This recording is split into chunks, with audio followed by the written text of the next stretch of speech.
이사야서 32장 1절부터 4절. 보라, 장차 한 왕이 공의로 통치할 것이요 방백들이 정의로 다스릴 것이며 또 그 사람은 광풍을 피하는 곳, 폭우를 가리는 곳 같을 것이며 마른 땅에 냇물 같을 것이며 곤비한 땅에 큰 바위 그늘 같으리니 보는 자의 눈이 감기지 아니할 것이 듣는 자의 귀를 기울일 것이요 조급한 자의 마음이 지식을 깨닫고 어눌한 자의 혀가 민첩하여 말을 분명히 할 것이라. 아멘. 아멘. 미국 제가 뉴욕에 잠깐 있었어요.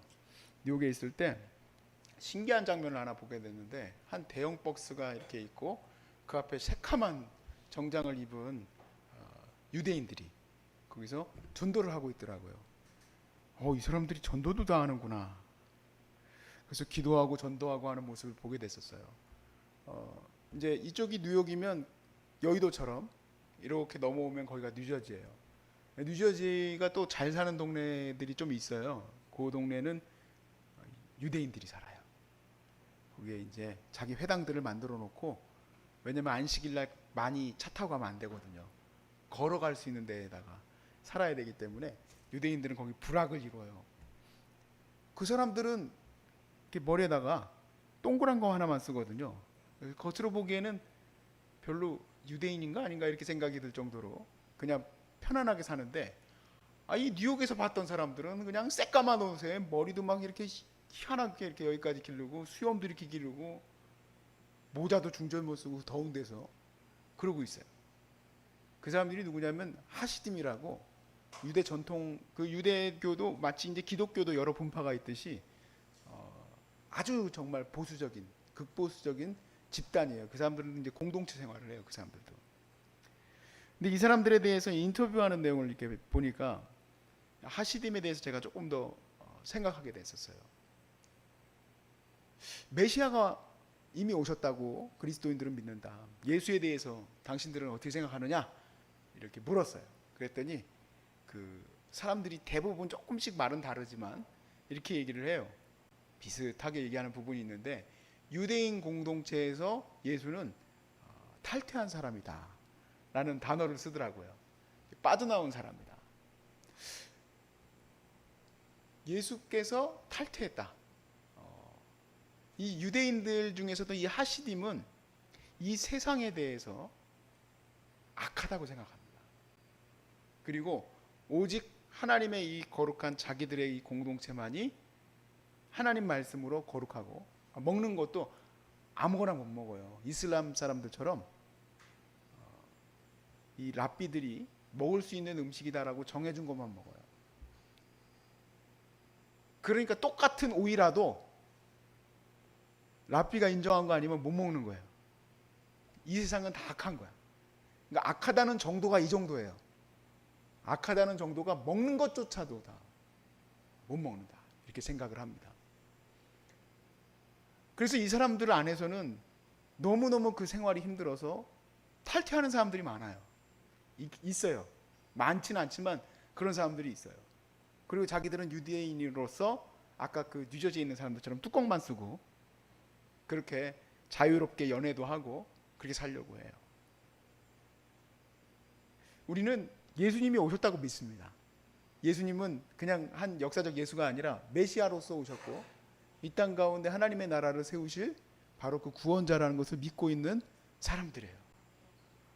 오늘 이 이사야서 말씀, 특별히 오늘은 이제 32장을 보게 되는데 32장뿐만 아니라 사실 유대인들도 빼도 박도 못하는 장이 하나 있어요. 53장.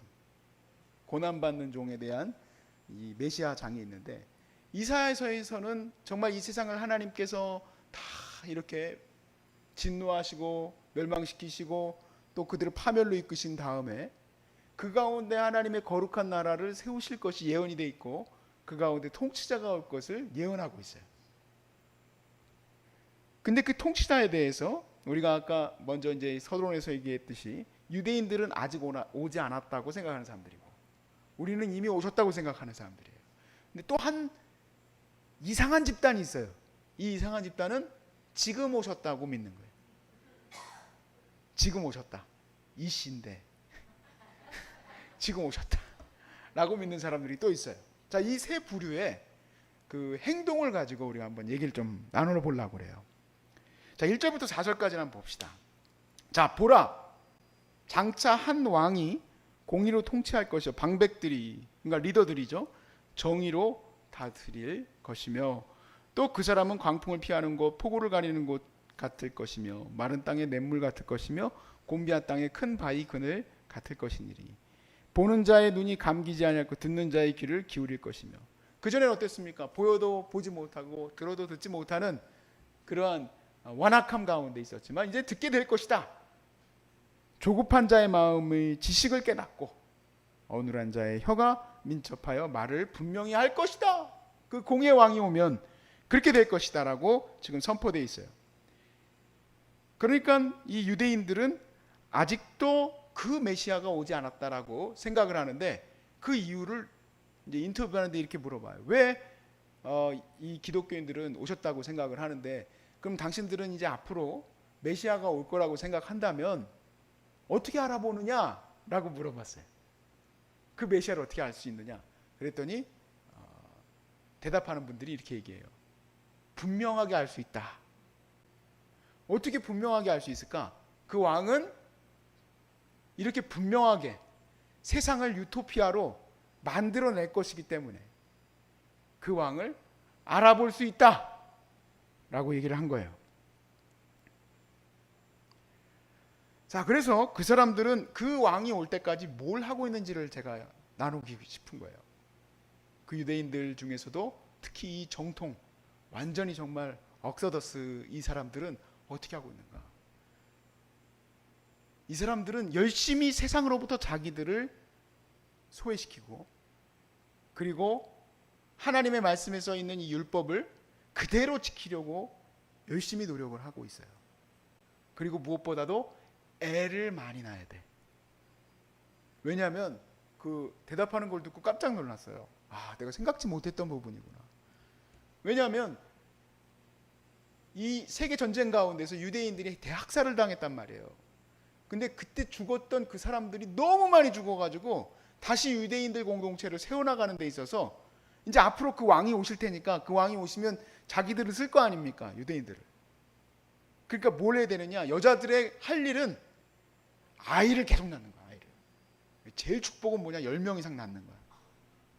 다른 거 할 거 없어. 계속 애만 낳아야 돼. 그리고 절대로 자기 머리카락을 남자한테 안 보여야 돼. 그래서 가발을 다 쓰고 있더라고요. 가발. 근데 자기들 안에서도 이런 얘기를 해요. 이거는 율법 정신에 어긋난 거다. 우리가 계속해서 이사야서 말씀에서 보았지만 하나님의 뜻은 세상을 향해서 나가는 거거든요. 세상을 하나님의 거룩한 뜻이 들어가서 그들이 변화되어지는 것에 있는데, 이들은 오실 때까지 애 낳는 것이 가장 중요한 소명이고, 그리고 무엇보다도 제1차적으로 시온을 다시 회복하는 것. 예루살렘 성을. 거기에는 왜냐하면 지금 종교적으로 굉장히 복잡하게 얽히고 설켜 있어요. 그리고 자기들이 가장 사랑하는 그 예루살렘에 있는 다윗 성전이 있던 곳에, 솔로몬 성전이 있는 곳에 이슬람 돔이 있단 말이에요. 근데 그거 못 건드려요. 그거 건드렸다가 난리 나요. 참 희한한 곳이죠. 그 사람들은 실질적으로 시온을 회복하는 것이 목표고, 애들을 많이 낳아서 그래서 메시아가 오길 기다리고 있어요. 근데 자성의 목소리는 하나님의 율법 정신이 너무 어긋났다, 이렇게 생각을 해요. 그러면 우리 예수 그리스도를 믿는, 메시아로 믿는 우리들은 어떻습니까? 메시아를 믿는 사람들은 공격적으로 세상에 들어가요. 예수 그리스도를 믿는 자들은, 복음을 믿는 자들은 세상으로 공격적으로 들어가요. 왜냐하면 주님이 이미 오셨고 공의로 다스리시기 때문에 그 다스리심을 우리가 믿고 있어요. 예수님이 살아계심을 믿고 있어요. 그래서 그 살아계심 속에서 이렇게 엉망진창인 나라들, 엉망진창인 사람들에게 예수님의 말씀이 들어가면 변화될 것을 믿어요. 변화될 것을 믿어요. 2절 말씀 다시 보세요. 그 사람은 광풍을 피하는 곳, 폭우를 기다리는 곳 같을 것이다.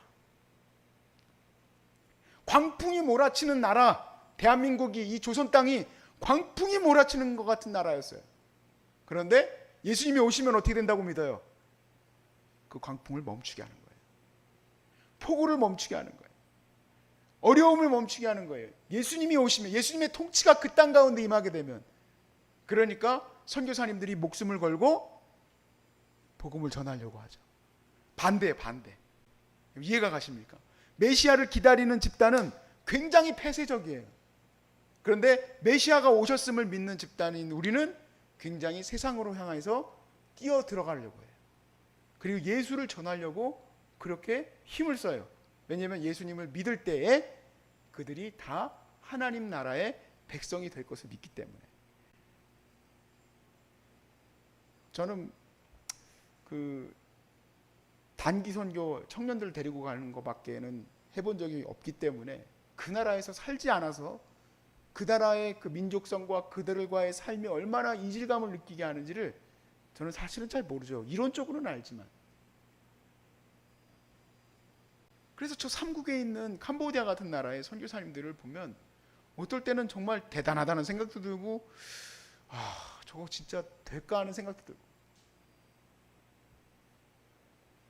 캄보디아의 그 크메르정 대학살이 있은 후에 엄청나게 많은 아이들이 태어났어요. 근데 이 아이들이 거의 방치 수준입니다.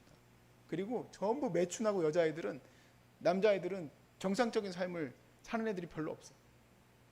근데 거기서 선교하고 그들에게 말씀을 가르치고 또 그리고 교회들이 열심히 그 사역을 할 수 있도록 연결하는 이런 사역들을 해요. 겉으로 보기에는 그게 될까 하는 생각이 들지 않겠습니까? 근데 우리는 왜 그것이 당연히 된다고 생각해요?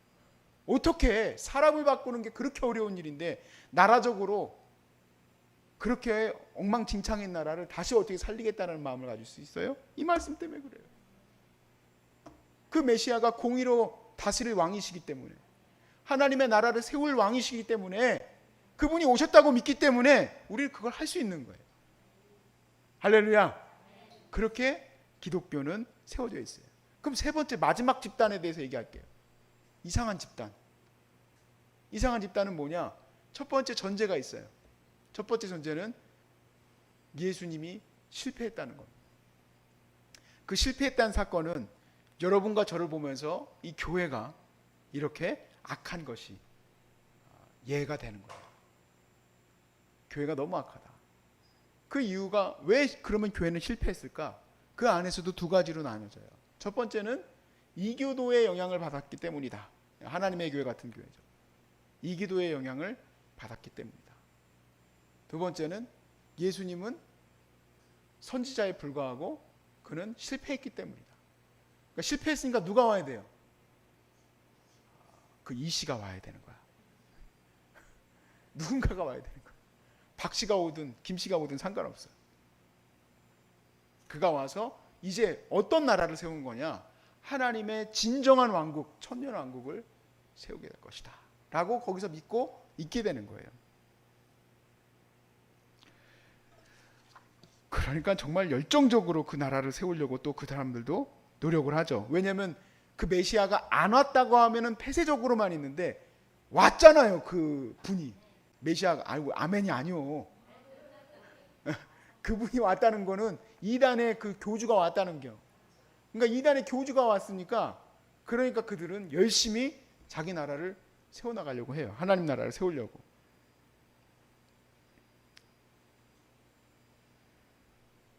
근데 여러분 우리가 꼭 알아야 될 게 있었죠. 꼭 두 가지를 붙들어야 돼요. 첫 번째는 지금 우리 눈에 보이는 이 지상교회는 완전하지 못합니다. 우리 눈에 보이는 교회는 완전하지 못해요. 우리는 현재 살아가는 우리 자신의 모습도 완전하지 못해요. 오직 하나님께서 세우신 영원한 나라, 즉 천상교회, 보이지 않는 교회, 선택된 진정한 하나님의 백성들, 그들만이 진정한 하나님의 백성이겠죠. 그리고 그것은 지금 현재에 완전하게 이루어질 수가 없어요. 오직 주님이 오실 때에 완전하게 이루어지는 거예요. 우리가 비록 교회에서 실망할 일도 많고 연약해 보이는 것들도 많지만 하나님이 이 연약한 교회를 들어서 이 세상을 변화시켜 가시는 거예요. 그걸 여러분은 믿으시죠? 예, 그게 첫 번째예요. 또 두 번째는 뭐냐? 메시아라고 주장하는 어떠한 인물들이 와도 이 악한 세상을 자기들 뜻대로 완전하게 이룰 수가 없습니다. 절대 이룰 수가 없어요. 오직 주님이 다시 오셔야 돼. 그래서 제가요, 이 유대인이나 이단들이 꼭 들었으면 하는 내용이 이거예요. 뭐냐면 세상이 이렇게 디스토피아적으로 점점 죄로 인해서 이렇게 어두워져 가고 힘들어져 가고 괴로워져 가겠지만 이 땅을 온전히 하나님의 말씀으로 세워나가야 되는 그 사명을 우리 교회가 받았다는 거예요. 우리는 그러니까 그 소망을 가져야 돼요. 세상은 어차피 심판받고 없어질 땅이다 라고 생각하는 게 아니라 하나님의 뜻으로 온전히 세워나가야 할 사명을 우리가 받았다는 거죠. 그러니까 이 세상은 하나님의 목회 현장이에요, 전체가. 그리고 우리는 그 일을 이루기 위해서 내가 맡은 이 어떠한 직업이든 어떠한 일이든 종으로서의 사명을 감당해야 되는 거예요. 그걸 청지기적 사명이라는 거예요. 내가 예를 들어서 국회의원이라면 국회의원으로서 어떤 마음을 가져야 되느냐? 하나님의 뜻이 이루어지는 나라를 지금 이 땅 가운데 이루려고 해야 되고, 내가 목사라면 하나님의 뜻이 이루어지는 거룩한 이 땅의 종교로서 그것을 이끌어가려고 하는 마음을 갖고 있어야 된다는 얘기예요. 그러니까 우리는 어떻습니까? 현재 굉장히 열심히 하나님 말씀을 전하려고 하게 되는 거죠. 왜냐하면 공의의 왕이 이미 오셨고, 그리고 그 공의의 왕이 다스리고 계시고, 그 다스림의 역사가 일어나는 것은 시온, 저 예루살렘 어떤 한 곳, 아니면 과천 한 곳, 국지적인 한 곳이 아니라 각 사람들이 바로 하나님의 거룩한 시온이기 때문에 그래요. 각 사람이 바로 하나님의 거룩한 새 예루살렘 성이기 때문에 그렇습니다. 그래서 우리는 두 가지를 보게 돼요. 뭐냐면 첫째는 예수님이 오시지 않았다거나 예수님이 지금 오셨다고 생각하는 사람들은 폐쇄적이에요. 그런데 예수님이 오셨다고 믿는 그리스도인들은 그 사랑을 가지고 온 땅 가운데 들어가게 되는 거죠. 나는 아무 능력도 없고 힘도 없죠. 나는 아무런 능력도 없고 힘도 없지만 예수님은 그것을 이루실 것을 믿기 때문에 우리는 그 맡겨진 사명 가운데 최선을 다하고 나아가는 것입니다. 사랑하는 여러분, 우리 주님은 이미 오셨습니다. 그리고 이제 오실 때에는 심판주로서 또다시 뭔가를 만들기 위해서가 아니라 이 땅을 심판하기 위해 오실 것을 믿습니다. 절대로 이 믿음에서 놓치지 마시고, 그러므로 우리는 열심히 내 맡겨진 삶을 주의 나라를 세우는데 힘을 다해서 세워나갈 수 있기를 주의 이름으로 축복합니다.